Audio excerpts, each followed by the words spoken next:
आंख कान खोल के। खालिस्तानी आतंकी हरदीप सिंह निज्जर की हत्या को लेकर भारत और कनाडा के बीच राजनयिक संबंध अब प्रतिबंधों तक यानी कि बैन तक पहुंचा है। कनाडा भारत पर प्रतिबंध लगाने पर विचार कर रहा है और अगर ऐसा होता है तो रिश्ते भारत और कनाडा के और बिगड़ सकते हैं। कनाडा ने भारतीय राजनयिकों पर कनाडियाई सरजमी पर आपराधिक गतिविधियों को बढ़ावा देने का आरोप लगाया है। इसके बाद दोनों देशों के रिश्ते और भी तल्ख हो गए हैं।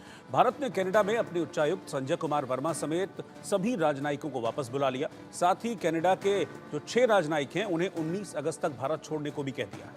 हालांकि अभी भी बहुत कुछ है जो भारत और कनाडा के रिश्तों को बद से बदतर बना सकता है। माना जा रहा है कि कनाडा भारत पर बैन लगाने की तैयारी कर रहा है। जो पूरा मामला है वो खालिस्तानी आतंकी हरदीप सिंह निज्जर की हत्या से जुड़ा हुआ है। निज्जर को भारत ने आतंकवादी घोषित किया हुआ है जबकि वो कनाडा का नागरिक था। पिछले साल 18 जून को ब्रिटिश कोलंबिया के सर्रे में गुरुद्वारे के पास इस हरदीप निज्जर की गोली मारकर हत्या कर दी गई थी, जिसके बाद से कनाडा के पीएम जस्टिन ट्रूडो ने निज्जर की हत्या में भारतीय एजेंटों के शामिल होने का आरोप लगाया था। और तब से अब तक जो ट्रूडो है वो ये राग अलापते हुए नजर आ रहे हैं। हालांकि भारत ने हमेशा से ही कनाडा के इन बेतुके और बेबुनियाद इन बयानों को कहते हुए इन सारे दावों को खारिज किया है और साफ कहा है कि ट्रूडो ऐसा इसलिए कर रहे हैं क्योंकि वो खालिस्तानी वोट बैंक चाहते हैं। ट्रूडो को पता है कि खालिस्तानी समर्थन से ही उनकी सरकार चल रही है, इसीलिए वो ये नहीं देख रहे हैं कि जिसका वो समर्थन कर रहे हैं वो कौन है।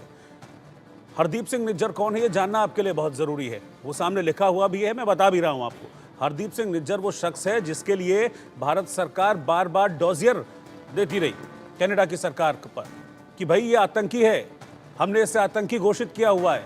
10 लाख रुपए का इनाम यहाँ पर हिंदुस्तान में इसके ऊपर रखा हुआ है।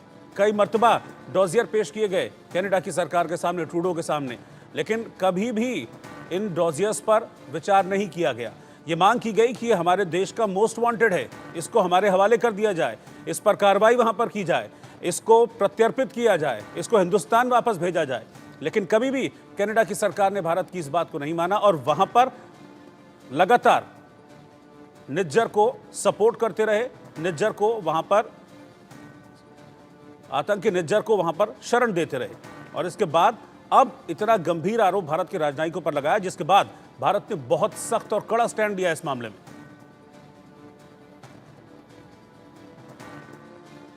It is obvious that the government of India made a fundamental error in thinking that they could engage in supporting criminal activity against Canadians here on Canadian soil, whether it be murders or extortion or other violent acts. It is absolutely unacceptable for any country, any democracy that upholds the rule of law. That is why we have taken such significant measures, why the RCMP chose to come out today and disrupt the pattern of Indian diplomats collecting through questionable and illegal means information on Canadian citizens that were then fed to criminal organizations that would then take violent actions from extortion to murder against Canadians. No country, particularly not a democracy that upholds the rule of law, can accept this fundamental violation of its sovereignty. Canada fully accepts and respects the sovereignty and the territorial integrity of India. We expect India to do the same. In this case, they did not. Next question. An extraordinary situation is compelling us to speak about what we have discovered in our multiple ongoing investigations into the involvement of agents of the Government of India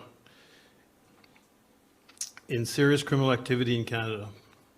It's not our normal process to publicly disclose information about ongoing investigation in an effort to preserve their integrity.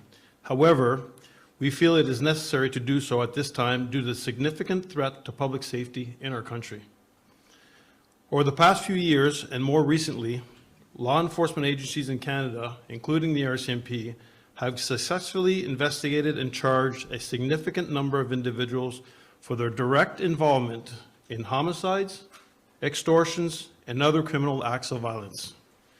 In addition, there has been well over a dozen credible and imminent threats to life which have led to the conduct of duty to warn by law enforcement with members of the South Asian community and specifically members of the pro-Khalistan movement. Links tying agency efforts, the RCMP has obtained evidence that demonstrates 4 very serious issues. 1, violent extremists impacting both countries. 2, links tying agents of the government of India to homicides and violent acts. जिनको आप अभी सुन रहे थे, ये Canada की royal police के commissioner हैं और ये भी ट्रूडो की बात को दोहराते हुए नजर आ रहे हैं। लेकिन जस्टिन ट्रूडो की बात में और इन कमिश्नर की बात में एक बात कॉमन है, वो ये है कि आरोप तो लगा रहे हैं, लेकिन एक भी सबूत अपने आरोपों के पक्ष में ये लोग अभी तक नहीं दे पाए और इसीलिए जो कॉन्फ्लिक्ट है वो भारत सरकार और कनाडा सरकार के बीच लगातार बना हुआ है। इस बीच कनाडा की विदेश मंत्री हैं मेलानी जोली, वो क्या कह रही हैं इस वक्त जो कॉन्फ्लिक्ट बना हुआ है उस पर।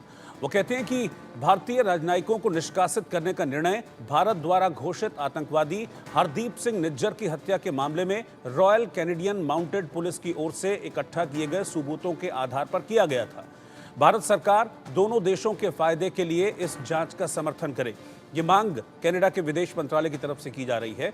और सबसे बड़ी बात यह है कि किसी भी तरह का कोई सबूत पेश नहीं किया गया और इसके बावजूद जो कनाडा की रॉयल पुलिस है, कनाडा की सरकार है, वो ये चाहती थी कि कनाडा में जो भारत के राजदूत हैं, कनाडा में जो भारत के उच्चायुक्त हैं, कनाडा में जो भारत के राजनयिक हैं, क्योंकि राजनयिक जो होते हैं किसी भी कंट्री में, उनको एक इम्यूनिटी हासिल होती है कि उनके खिलाफ एक्शन नहीं लिया जा सकता, तो वो इम्यूनिटी भारत सरकार विड्रॉ कर ले, ये मांग की जा रही थी। जो वाणिज्यिक अधिकार मिलते हैं, जो राजनयिक अधिकार मिलते हैं, उनको विड्रॉ कर ले, ये कनाडा की सरकार चाह रही थी, जिस पर भारत ने साफ तौर पर स्पष्ट तरीके से इनकार कर दिया कि ऐसा नहीं होगा। हम पूरी तरीके से अपने राजनयिकों के साथ खड़े हुए हैं, इसीलिए भारत ने अपने जो राजनयिक हैं उनको वापस बुला लिया कनाडा से और यहाँ जो कनाडा के 6 राजनयिक थे उनको वापस जाने के लिए कह दिया है कि आप 19 अक्टूबर तक वापस चले जाएं। दरअसल ये पूरा जो मामला है ये पिछले साल का मामला है, जब हरदीप सिंह निज्जर की हत्या कर दी गई थी और उसके बाद से लगातार कनाडा के प्रधानमंत्री जस्टिन ट्रूडो और वहाँ की पुलिस भारत के राजनयिकों पर इस हत्या में शामिल होने का आरोप लगा रही है। वो कह रही है कि जो भारत के राजनयिक कनाडा में हैं वो पर्सन ऑफ इंटरेस्ट हैं इस हत्या मामले में। इस बीच भारत और कनाडा के बीच बढ़ते तनाव के चलते कनाडा में पढ़ने की इच्छा रखने वाले छात्र, कनाडा में रहने वाले भारत के परिवार काफी चिंतित हैं, परेशान हैं। भारत और कनाडा के बीच खराब होते संबंधों को देखते हुए कई लोगों ने आशंका जाहिर की है कि उन्हें कनाडा में अपने रिश्तेदारों से मिलने के लिए वीजा हासिल करने में अब कठिनाइयों का सामना करना पड़ेगा। रिपोर्ट आप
योगदान नहीं कर रहे हैं, बल्कि वो यहाँ नौकरी करके भी देश की अर्थव्यवस्था को बढ़ा रहे हैं।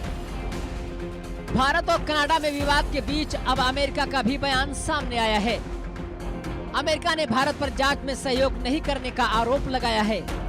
वही मामले को लेकर ब्रिटेन के पीएम ने कनाडा के पीएम ट्रूडो से फोन पर बातचीत की। भारत कनाडा विवाद का असर कनाडा में रहने वाले भारतीयों पर फिलहाल देखने को नहीं मिल रहा है, लेकिन एक्सपर्ट की माने तो भारतीयों को कनाडा में सतर्क रहने की जरूरत है। Bureau report, India news.